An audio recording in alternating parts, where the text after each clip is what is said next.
for you. Let me set the tone with a few Valentine's Day wishes.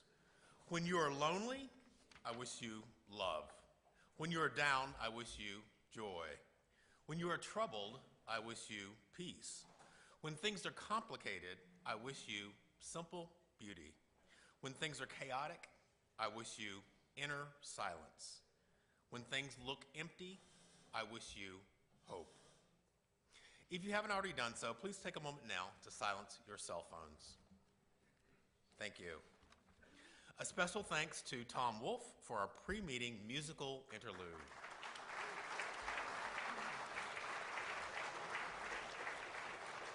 Let's begin our program with invocation and pledge from Justin Jones, followed by visitor introductions from David Wagner.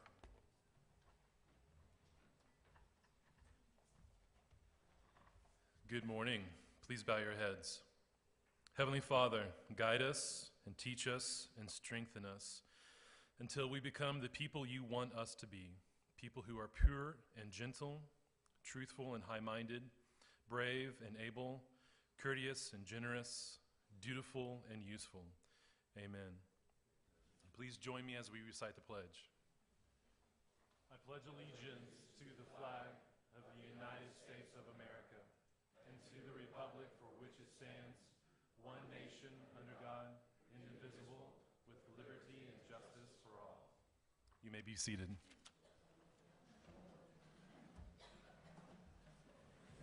Well, from the tablecloths and our special guest speaker today and the treats out there, I can see I missed an opportunity to invite my wife, what could have been our Valentine's lunch. But welcome everybody here. We have visitors with us today, so when your name is called, the visitor, please stand as well as the host, and we'll welcome you as we always do. First of all, a guest of Cara Gay Neal, Scott Veach, Guaranteed Rate Manager, and also Margarita Vega Trevino. Welcome, both of you. Good to have you here today. A guest of Becky Fields is Elizabeth Lesperance, a student and a consultant. Welcome. Good to have you here today as well. A guest of Daniel Ketchum, is Melanie Ketchum, Ketchum Consulting. Daniel, I saw you back there. Welcome. Good to have you here. Gary Glantz is a guest of Barney James, as well as Chris Cleeth from Glantz Associates. Where are you sitting? Back over there. Welcome, gentlemen. Good to have you here today as well. We're welcoming everybody here. Everybody's important and welcome today. Visiting Rotarians, and so when you stand, when I recognize you, we know our normal greeting to them. First of all, rejoining the club and welcoming back, we are welcoming back Charles Scott. Charles, if you could stand. Charles, welcome. Good to have you back. And from the Rotaract, Jonathan Slay. Hi, Jonathan. From Rotaract, Jessica Carney. And Kathy Burrows from Claremore. Hi, Kathy. Welcome back. We hope that you join us again, and those of you who are visitors today, we hope that you consider becoming members of our Rotary Club of Downtown Tulsa. Thank you. Thank you, Justin and David. And a special thanks to this week's meeting sponsors. They are Clear Ridge LLC, Matthew Bristow, and Moore Funeral Home, Joe Moore. Our announcements, committee meetings. Trustees will meet in room 233 after this meeting.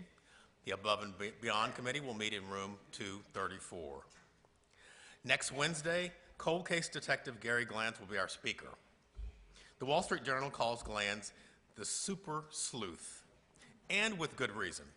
For more than 40 years, Tulsa private investigator Gary Glantz has been solving major crimes, locating missing people, recovering tens of millions of dollars in cash and other valuable materials, and securing priceless art collections, all with the flair and a sense of professionalism and discretion that has earned him an international reputation. The following week, we'll hear from Michael Linscott with NatureWorks. Our club will be hosting the Tulsa Area Four-Way Speech Contest on Saturday, February 16th, from 10 a.m. to 1 p.m. at the Schusterman Benson Library. If you're interested in volunteering or judging, please contact Barney James. Volunteers are needed for the Medical Supply Network Workday on Saturday, February 16th from 8 a.m. till noon. If you're available to help, please sign up at the registration table on your way out today.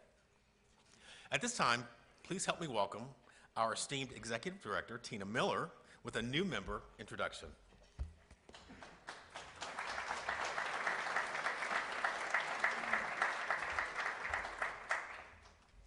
Thank you. It is my privilege to introduce to you Scott Fitzgerald. He is a former Rotarian, so he's not new to Rotary, but new to our Rotary Club. He is the news director at KJRH2 Works for You. With 3 decades of broadcast journalism experience, Scott has worked as a photographer, producer, and a project manager.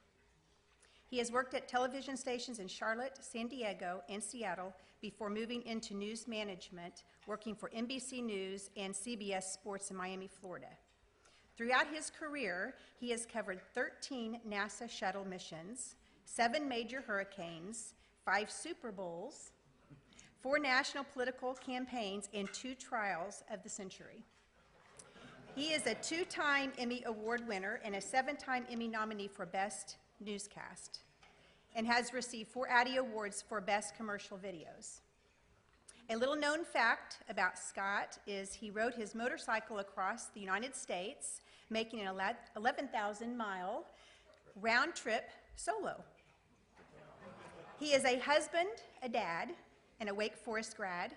Please join me by standing and welcoming our newest member, Scott Fitzgerald. Here, we get a picture. Thank you.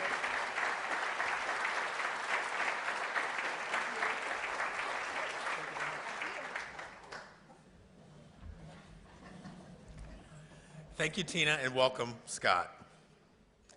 At this time, please welcome Tulsa Opera General Director and CEO, Ken McConnell, for a special performance. Ken.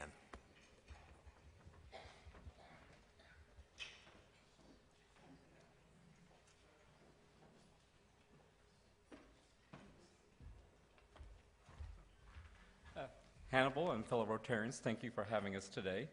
As Hannibal mentioned, I'm Ken McConnell with Tulsa Opera, and today we'd like to present 2 solos. And first, I'm going to talk a little bit about The Little Prince. It's our upcoming production. It's on February 15th and February 17th. That's Friday at 7:30 and Sunday at 2:30. So I could continue talking, but I think everyone wants to hear our soloist sing. So without further ado, I'd like to introduce Megan Lennington, and she'll be singing the Little Prince solo from The Little Prince, and she is the understudy of the principal for this role. So I hope you'll enjoy this, and I think it'll be great fun.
the sky. Then I will see the blackness and I'll cry. Now you know why. That's serious. That's serious.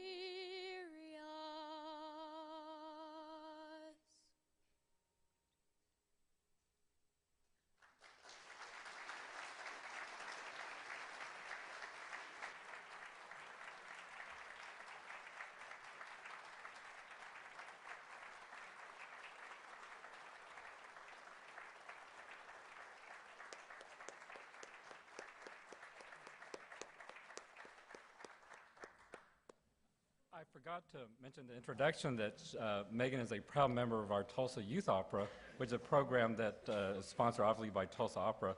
But these students get scholarships that are completely paid for, and so this is an educational program, one of our outreach programs that we have at Tulsa Opera.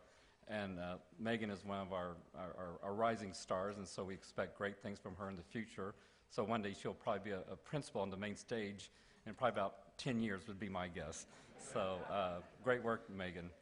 And also next we have Carly Whitt, and then also I want to give us an announcement for Kason Drozoff. Both Megan and Carly are members of the Philstrip Resident Artist Program, and so they do great work. They do a lot of outreach, Raise Your Voice, Traveling Voices. So these are programs that get us out to the public through the generous donations of the Philstrip Resident Artist Program. So to continue on, Carly will be singing Magda's solo from The Swallow by Puccini.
Thank you, Carly and Keeson.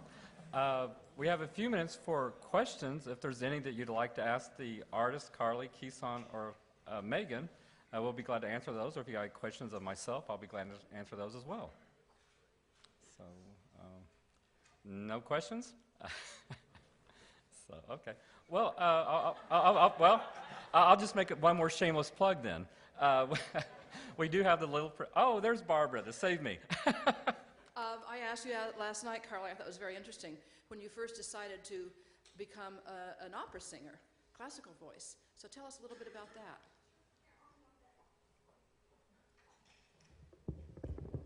Come up here. So, how I discovered opera, I went to Oklahoma City University, not too far from here, but I originally went to school there for musical theater, and never kind of dabbled in classical music, but never opera. And my first semester at OCU, I got my first opera aria, and I got a call back for one of their roles. I got cast in the opera, and I just kind of went, you know, I'm kind of good at this. Maybe I should make the switch. So that's kind of how I discovered opera, and I'm just so glad that I decided to take this career path. The difference between opera singing and Broadway. So with the vocal cords, they're like a muscle. You have to work them and build them just like an athlete. So to sing opera, you have to, every single day, you have to work at them, sing scales, practice stamina, which you do have to do that with Broadway, but not as much, because for opera, it's your voice that is projecting out into the hall. Music theater, you get a microphone. So a lot of opera singers will talk about resonance. So there's a lot with everything needs to be aligned, and your space needs to be just right, and your tongue can't be in a certain place so that your voice can project out into a hall and everyone can hear you over an orchestra. I don't know if that kind of, yeah? Any other questions? Should I? Can you talk about the makeup of the cast? And are they from Tulsa? Are they from everywhere? And how do you do that? Do you want to answer? Yeah, actually, very good question.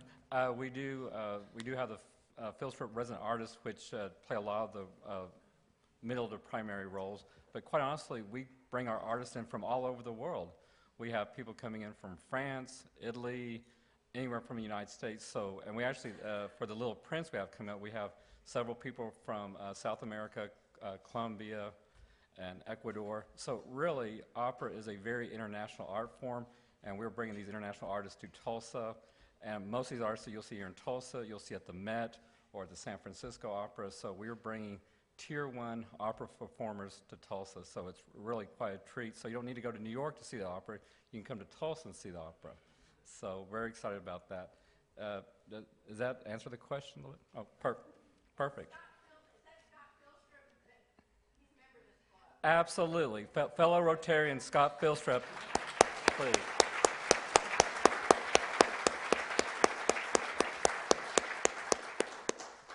I'd like to ask a question to the pianist. He's from South Korea. And I wonder if you might like to compare opera in South Korea to U.S. opera. I think actually in South Korea these days, opera singers are very famous and they study abroad in the United States, New York, or Italy, many other countries. And yeah, but they, of course, I think Tulsa is very good opportunity to watch opera for sure, because you should go to New York to watch Metropolitan, and you know all the Koreans they watch, you know, the DVD and or live you know performance. But yeah, I think they are getting better, but yeah, United States, I think more opportunity for sure. Yes.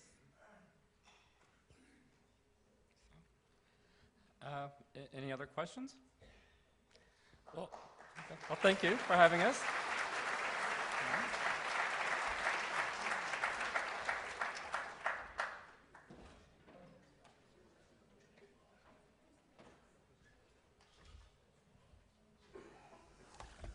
Wow, wasn't that really special? We're fortunate to have a top-notch professional opera company in our midst. Thank you once again, Tulsa Opera, for all you do. Now, it's Sarge time, so let me introduce Daniel Gomez, our Sergeant at Arms. Daniel. Yeah. Or just pick it up.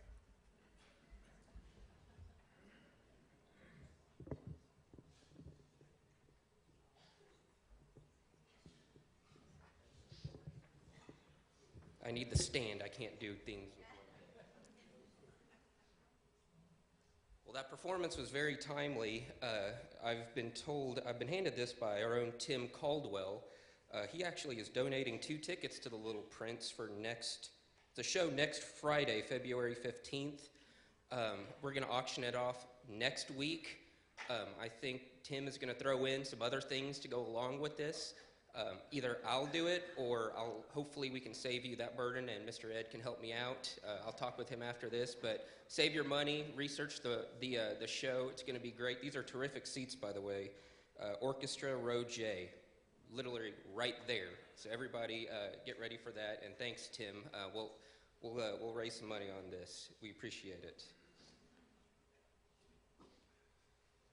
So since the last time I was up here, the big news was that the Gathering Place was named the best new attraction in the nation by USA Today.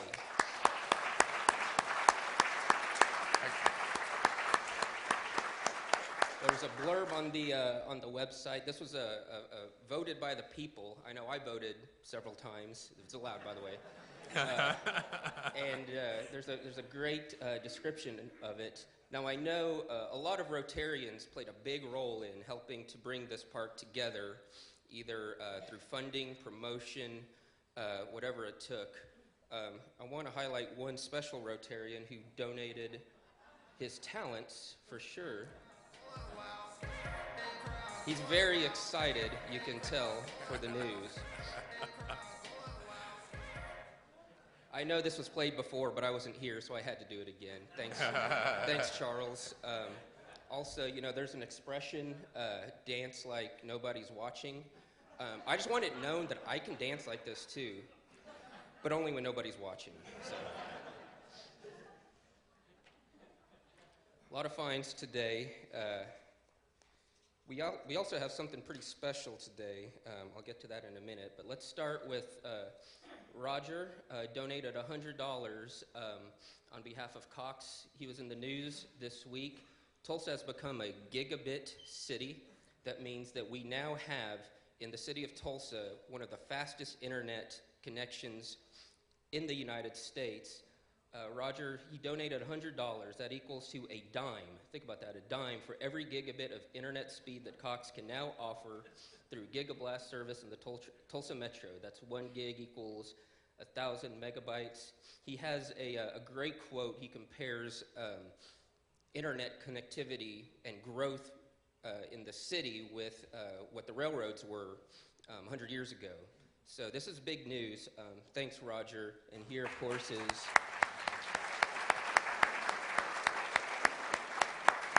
Here, of course, he is celebrating with the mayor. That tells you how big a deal this is. So thanks again, Roger.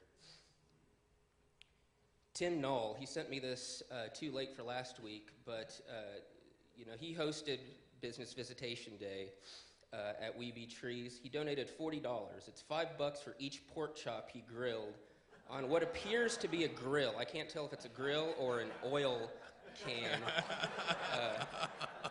I assume right off the side there is a chuck wagon or something going on there. It looks delicious, by the way, but thanks, Tim, and I think everybody who was there had a great time.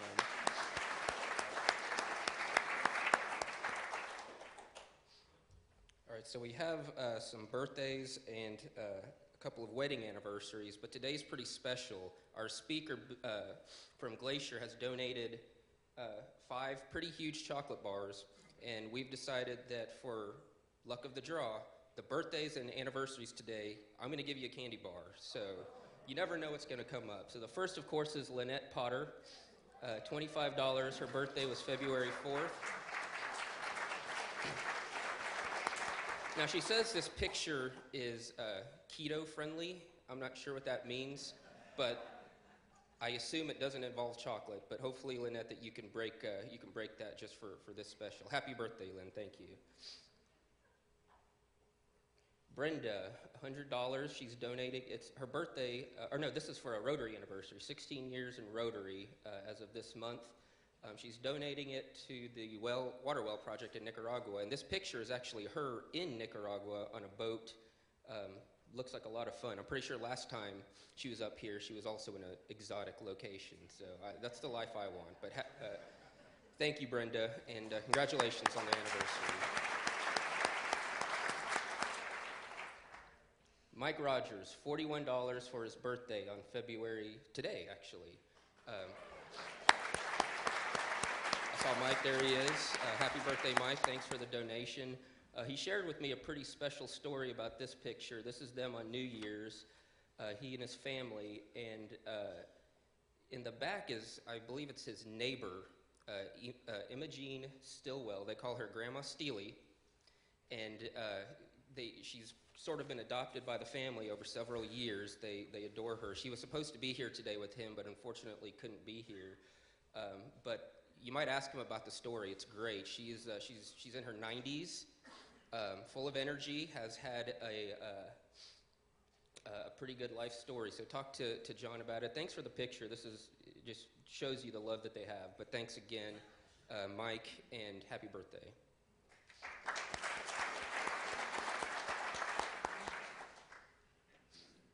Appropriate with today's theme, Michael Burks has donated $100.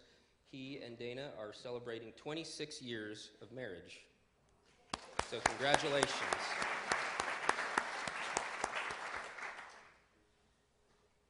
Rod Sands, he sent me this several weeks ago, but we've had a lot going on. He can't be here today. He told me he's not going to be able to be here for several weeks, but I wanted to recognize him anyways. And if anybody knows that he's going to be here at any time, be sure to let me know, because I'd like to recognize it again. But he gave $200. It's 37 years in Rotary. He also recently celebrated 52 years of marriage to his wife, Cindy. And this, of course, is a more recent picture. Here's the before. Same pose, everything. I love these. If anybody knows Rod, be sure to thank him and tell him congratulations.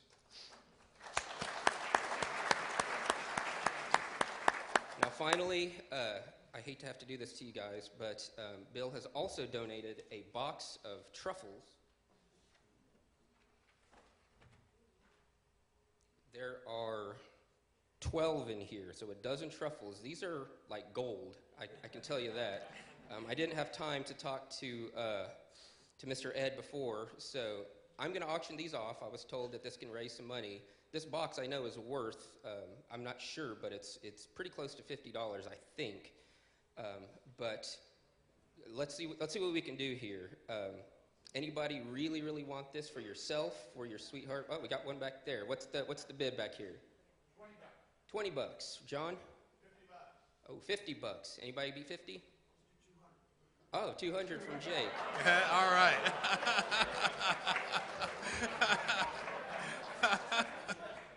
All right. Anybody want to beat that? $200 from Jake. Anybody? Going, sold. Thanks, Jake. That's amazing. That's awesome. Thank you. That's all I got this week. Be sure to remember that spirit next week when Tim's tickets come up. Thanks, guys. Thanks, Daniel. Actually, forgot one last thing. We did have one extra chocolate bar, and me and Michelle talked about it. We're giving this to Tina Miller for everything that she does for us. Thank you.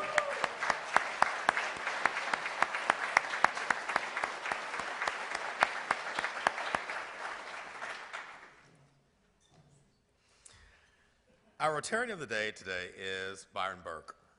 Byron was born and raised in Tulsa. He attended Edison High School, graduated from the University of Oklahoma with a degree in business administration.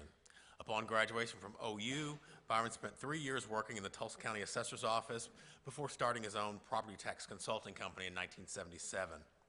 Burke and Associates provided ad valorem tax compliance services to local and national firms and to numerous Tulsa-based real estate owners. Byron sold his tax consulting firm to Dallas-based Ryan LLC in 2013 and spent the last 5 years as director of Ryan's Tulsa office. He recently retired, but he continues to provide property tax services to a small group of Oklahoma clients. Byron and his wife, Sherry, are members of First United Methodist Church. Between them, they have 5 children, 3 grandchildren, and a 4th grandchild that's due in March. Please help me welcome Byron Burke.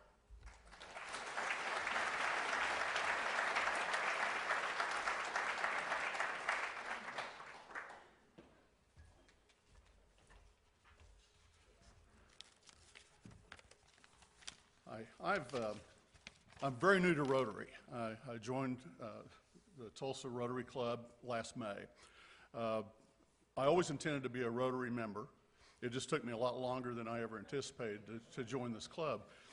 In my tax business, I traveled extensively, and I was gone a lot for 30 years. And I think the reason I had this, I had an uncle who was a mentor. This was a guy that came west in a covered wagon and graduated from Princeton in like 1919. And he was a very passionate, dedicated Rotary member in San Angelo, Texas. And I'd spend summers with him, and every Wednesday he was at Rotary, wherever we were. We'd be fishing in New Mexico, and we'd always have to stop and go to town and go to Rotary. And as long as I didn't have facial hair, I could go with him. So today, I wish I could call him. He's been gone for years. But I wish I could call him and tell him that, I am a member of Rotary, and he would think that, being the Rotarian of the day, it'd be one of these things that he would say, well, now you're talking about something important. So anyway, I'm very proud to be a member of the Tulsa Rotary Club. Thanks.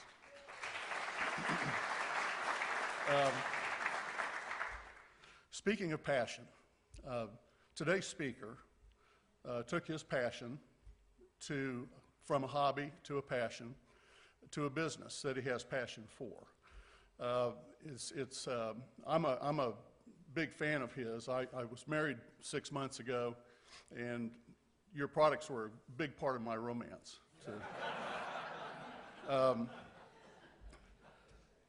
Our speaker today has traveled throughout the world, searching and pursuing his passion for the creating of art forms. Basically, we're talking about chocolate, but he produces it in an art form. His passion is the pursuit of pure quality bean to bar chocolate, and how it's cultivated and how it's ultimately created.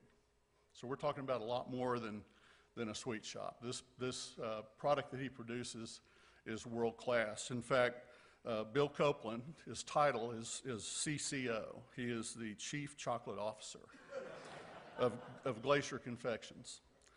Since opening his store in 2010, Mr. Copeland has been recognized as one of the top 10 confectionaires, that would be the way to pronounce that, in North America. The Chicago Tribune described Glacier Confections chocolates as food for the gods. I'm not sure you could have a greater compliment than that. The Food Network hailed Glacier Confections as producing one of the best chocolates in America. In November 2018, Entrepreneur and Forbes magazine listed Glacier as one of the top 8 holiday chocolate gifts. I can agree with that. But there's much more to Bill Copeland's story. His work to preserve and protect special, extraordinary, unique flavored chocolates, the beans that they've discovered around the world, and to assist and train and educate the families that grows this product. But there's more to his story. It's his active with the Folds of Honor and with the VA Coming Home programs in Oklahoma. Bill is an Army veteran, and we were discussing beforehand, he has a daughter that's serving in the Army. So they have sponsored deployed battalions by sending them boxes of chocolate to Afghanistan and places. Very interesting. But his main focus with the veterans is to provide education and training for them and for the families that have sacrificed so much for the love of their country.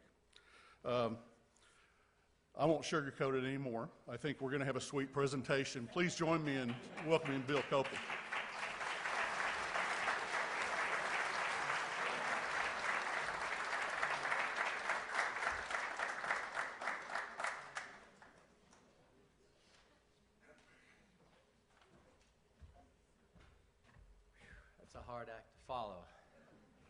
And the opera singers? Amazing. Off the chart, right? Off the chart. Love it. Makes me want to cry. By the way, I noticed that they did forget to tell you where to mail that check for those truffles. I can give you that address later. So, I always get asked the question, why chocolate? And I mean, I'm like all of you. As a child, I had a passion for it, to eat it. Any kind, any form, from anywhere. And I just grew to love it, but I never ever thought that I'd be in that business or that industry. It was strictly by accident. I had no intention. I have no culinary background. I didn't go to Johnson Wales or any of these great schools for food. I worked in film, actually. I worked in episodic TV and motion picture and a lot of other industries. I was having this conversation earlier at the table that I never really could follow one path because I get bored very easily. My wife said, well, I'm glad you're still married to me because I know you get attention spans about 2 minutes. So anyhow, we have a lot to cover. Today, you've got my bio, so you know what I've done, where I've been, and all the trouble I've been in. If you haven't, we'll get to that. But we're going through several slides, and today I thought I'd take you on a journey in the jungle. Because everyone knows what chocolate is. You've seen enough TV shows about how it's made, but where does it come from? How do we source the beans? How do we bring the beans to market? And how do we get them here? So you're going to come with me on a journey to the most rare chocolate in the world that was discovered in about 2011. It was featured in the New York Times. Anthony Bourdain did a story called On Parts Unknown. He went out there, so you can actually go to Netflix and search for white beans, and you'll find his episode. I'm glad to say that from Tulsa, Oklahoma, we beat Anthony Bourdain there, and we actually had to sign an NDA saying that we were not there, so it would have been parts known instead of parts unknown. And unfortunately, may he rest in peace, Anthony Bourdain was a class act and really brought that culinary market up to a whole new level, and we're thankful for him for that effort. So, without further ado, I'm going to just slide in. And how many people know what this is? Okay. This is a cacao pod. So a cacao pod is actually about the size of a football, and there's 3 different types: a Forastero, a Carolio, and a Trinitero. And so they're different beans, and these pods grow on trees in the jungle under the canopy of a larger tree. And then we take it from that form to this. That's the truffles you eat. So how do we go from the cacao pod to the actual chocolate? So we start on journeys. And this is an actual trip that we documented. And this is into a very remote region in Peru, in the Amazon Valley. So the trek included jet over to Lima, puddle jumper over to Chicalea. From Chicalea, we took 4-wheel Hilux trucks over the Andes for 6 hours. Then we jumped on these. And we had a good pilot, though. It was our water Uber driver. And let me tell you what, this kid, I don't know how old he is. I swear he's about 10.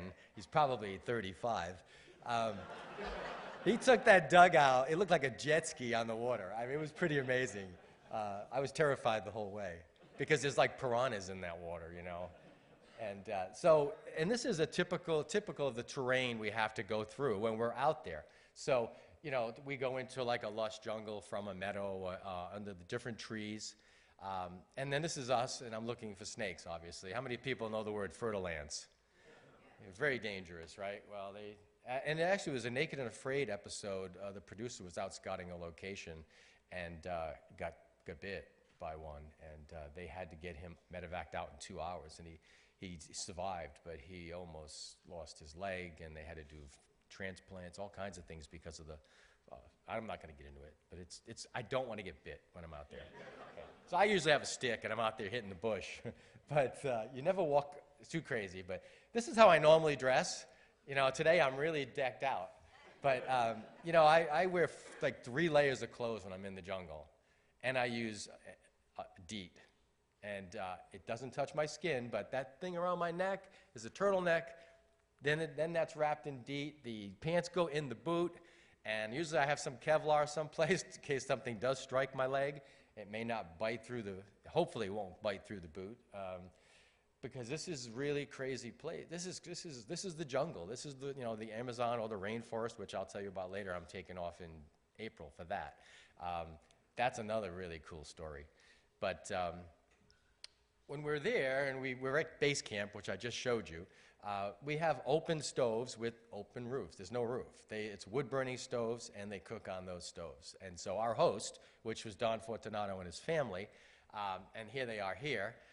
That's my wife on the left, and I'm in the back, and that's Don's mother and wife, and they were preparing all of our meals while we were there. I'm not sure what I was eating, but when I hiked into one of the back areas of the property, there was all these cute little guinea pigs, and my wife's like, "Oh, look at this is cool, all these pets." I said, "Honey, this is not the pets.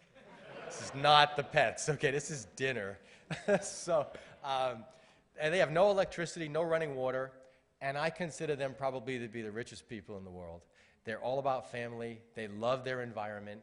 And they go to bed at sunset and they wake up at sunrise. And everyone is doing things together. It's really, really cool to be a part of this. And Don Fortunato, we have a chocolate bar in our shop called Fortunato No. 4. And that represents the 4th sample that was submitted to the USDA for genetic testing to prove it was considered to be the lost cacao or from the mother tree. And Dr. Lyndall Meinhardt, who actually not discovered it, but worked on the genetics for that, couldn't believe it, so he got on a plane and flew out there to look at the trees from Washington, D.C. So we respectfully named the bar Fortunato. And we have a dark milk now, and we have a dark bar. We're the only ones exclusively who can carry that bar here. And I have the rights to Asia as well to sell it there. It's a pure Nacional bean, and we'll get into that. That's Don's wife carrying their granddaughter. This is how we travel when we're over there. The kids can't keep up sometimes, except this little guy. He's in every tree, and he's running through the jungle. That's his grandson. And what's cool about this is they had never really seen digital cameras or iPads. So we were taking pictures of them in the jungle and then showing them themselves on the iPads. And they were just like blown away that they could do this. And we had the cameras out and we were shooting out there in the jungle. So we then turned around and got them prints and things like that they could keep because they don't really have iPads. So back to the cacao pods. They grow on these trees and they're funky. They grow on the roots, they grow on the limbs. They don't grow like an apple. They're just in the wild. And so you have these big banana trees, and underneath it you have these small trees, and they yield fruit, and that's a cacao tree. And here we're inspecting some pods on Don's farm. So I'm looking at this one. It's got some mold and some problems with it, so we're thinking that this tree might be diseased. So we may end up cutting it down. This is the larger tree and some different pods. So once we find, and at this here, we'll show you what, a little video clip. This particular thing here, we were looking for the highest cacao on record. We documented one at 4,096 feet, and Brian said, "There's something up there." So we got the machetes out and we just climbed higher, and this is what we did. So go ahead, if you'd roll that, please. There's nothing else beyond this line. It's a big field. Okay. Just down.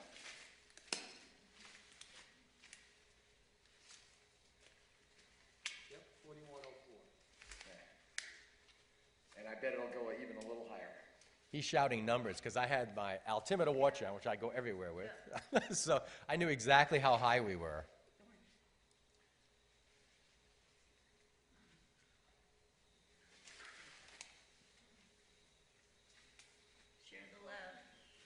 So all I'm doing there is cutting it down, and I'll take you to the next one. But that's the reading off the watch. So we sent that back to the USDA because they didn't believe that cacao could grow that high. Cacao grows at 2,500 feet, and it doesn't do well with the high winds and the temperature changes. But that's in a micro climate type of environment. It's in its own little world in this canyon, and it just grows. So that was a good discovery.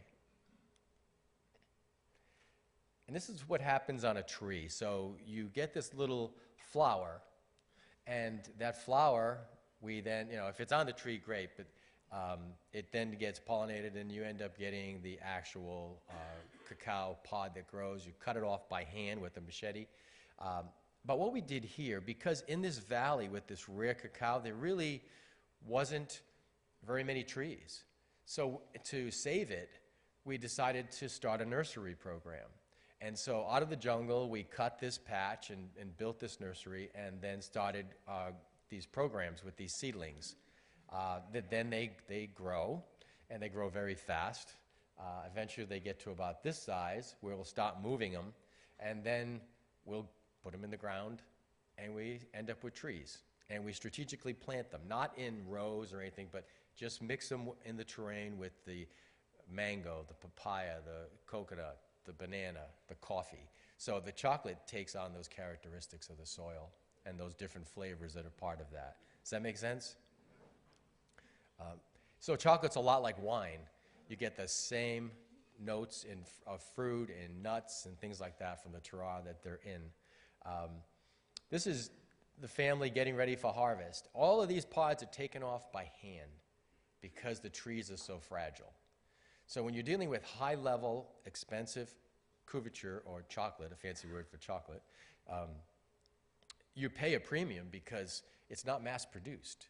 And if you have the really great beans, there's so few that to get that great chocolate, you're paying $10 a bar, or you're paying, $15, or maybe, you get that $2 bar, like, where'd that come from? It's usually a blended bean out of Africa. Everything we use is pretty much South American beans, very small crops. So here, the pods are being harvested, they're being taken to a central area, and then we're cracking them open, or cutting them open, like some of these, like Don and his family. You see the big machetes? I brought one of those back in my luggage, believe it or not, when TSA let me through. So it's in my bedroom. My wife says, "You don't walk in your sleep, do you?" I said, "No, I don't walk in my sleep." But, so you're cutting these open, and that's what it looks like inside.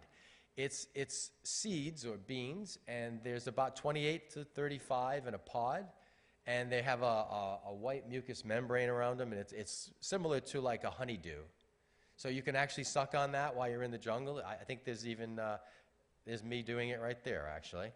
And we'll take you into one of the cuttings, so he'll run this video real quick.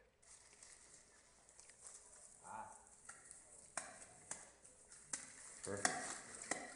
He still has all his fingers, too. I don't know how he does that.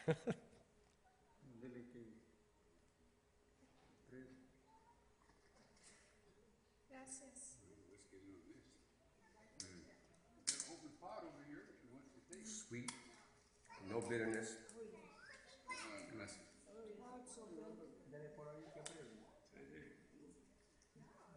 A white bean. So that's that Porcelano bean I was telling you about that's rare. And that's really a great way to refresh yourself when you're out there and it's 100 degrees. It's just cool inside the pod, and it has a great taste. Here, once the pods are opened, the beans are then put into these buckets. And those buckets are again transported by off-road vehicles, such as these. There are no roads, so you either hump them out on your back or you put them on these burros, and these guys do a lot of work. And then when they come in, you do cut tests. So you take these beans, you lay them out, and you cut them. And you're trying to determine if there's mold or there's other characteristics within the bean that you are concerned about, that maybe you don't want those to go into fermentation, and then they would ruin the batch. If you've got beans you like, you then put them into these box vats. You pour them in, and then what happens is they're rotated. So, yep, they got the hands in there. This is what they do. They just rotate these things for 3 days during the fermentation process so that the beans are constantly getting turned over.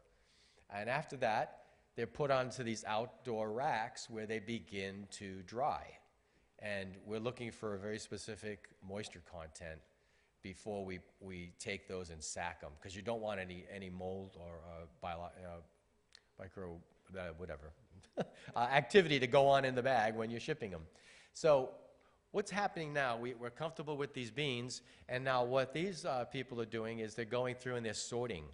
And they're trying to remove stones and sticks and what we call flats, beans that aren't round, they're just flat and they're not any good. Because if they get into the final product that you're going to make, your chocolate can become very bitter and a lot of off flavor notes that you normally wouldn't want.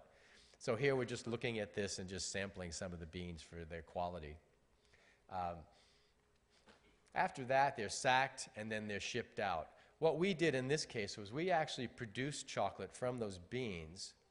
Then we took the chocolate back to Peru and we sat down with all the farmers who were part of this co-op and we had them try chocolate for the very first time. They have never tasted the finished product from the beans that they were supplying to you and I. They have no idea. I mean, they know it turns into a commercial chocolate product, but they don't ever eat it. And so, I mean, it was great to see these kids and all these farmers and all these people go, what is this stuff? You know, how do we make it here? So it's fun. And so here's the team. On the left is Brian. He's in the United States now, but he's married to a Peruvian later. And then there's Don Fortunato, Dan Pearson, and myself. Dan and his son Brian on the left are the two individuals who discovered the Fortunato number 4 product. They had a business that basically provided supplies to gold miners in Peru, and they were looking for some fruits, and they found these crazy pods, didn't know what they were, knew nothing about chocolate. They thought they were interesting, so they took some leaf samples back, and then they took some pods, and they asked people about them, and they said, well, send them into D.C. and see if they'll look at them. So Washington got the product and looked at it, and then they did their testing, and that's when the phone calls started happening. Where'd you get this? Well, I got it here in this canyon up here, and they're like, no, you didn't. And he's like, yes, I did. And they're growing, and there's a lot of trees there. So that's when they flew out and checked it out. So now we've got probably 20,000 trees in that valley growing and continuing to go. So we're not going to take it out of that canyon because we're afraid of what would happen to the flavor and the profile of the beans. So it's staying there, and it's very limited in supply. But I want you to know in Tulsa, we're good. We got all we want. I'm also now the oversight for a new research project in Belize in the rainforest there, which I leave on April 15th for a week. I actually got my wife to go. Don't ask me how that happened. Because when she found out about the scorpions and the jaguars and the pumas and all these things that track you, she's like, I don't know if I want to do this. And I was like, yes, you do. You want to do this. Forget the snakes and all that stuff. We're going to the beach for 2 days. So she said, okay, I'll go. So we're going to be doing these trips on a regular basis, and so I'm going to be taking another group. So anyone who wants to sign up, I'll get some notices out there with some advance word. And basically, you get you pay your airfare and you go, and we set you up in camp. We do a harvest like you see here. You'll do a harvest. You'll actually make chocolate in the jungle because we put a micro lab out there of all the equipment. So we'll actually make chocolate bars. And they have a yoga place out there, which is really cool. It's a cacao yoga studio in the jungle. So if you're into yoga, you can do it out there. It's really cool. And it's going to be a trip you will never, ever forget. And it's not that expensive because you're living in tents or something like that in the jungle. But it's a lot of fun. And in that environment is the only pure Criollo cacao bean in the world that's ever been discovered that hasn't been cross-contaminated. And we're going to bring that to Tulsa, too. It's already been to Tulsa. I had to make bars for the Fine Chocolate Industry Association meeting, so we did it at our factory here. But it's an amazing flavor, and we're hoping to do the same thing with that product that we did with Fortunato number 4 and commercialize it. So that's Chocolate 101. I mean, I know we have time limits, and I'm available for any questions after or during, and I know you guys have a lot to do. Yes? Is chocolate itself naturally addicting, or is it just the sweet?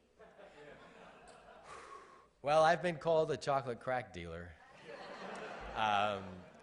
You know, the nice thing about chocolate, fine chocolate, is that if you have a chocolate bar and you eat one square, that's usually enough. Usually with a glass of wine or something, or alone. But the fat, the cocoa butter fat that's part of the chocolate will obviously send a signal to your brain that, hey, I've been satisfied, I've had some fat, I don't need to eat anymore. But we're on these sugar-free diets all the time. We never have any fat, so our brain never gets registered that, hey, stop eating, because everybody wants us to keep eating. We sell more, right? It's true. I'm not here to lie. But yeah, it's fun. And any other questions? Yes. I'm a type 2 diabetic, but I'm also addicted to chocolate. Is there something that you make that you would recommend to a friend who's a type 2 diabetic? You probably want to eat what I eat. I'm not a diabetic, but my palate has, over the years, has gone to the dark side. Okay? So I eat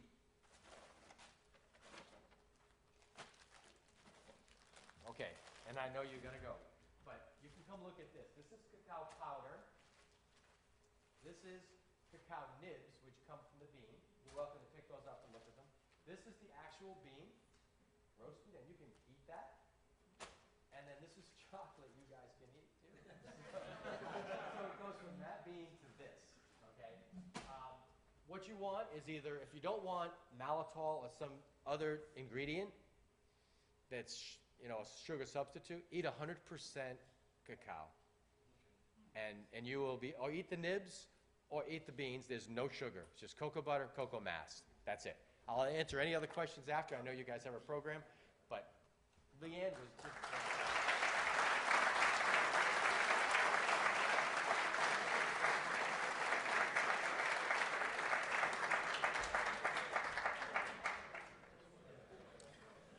Thank you, Bill, for that great presentation and for providing chocolate samples today from Glacier Confections.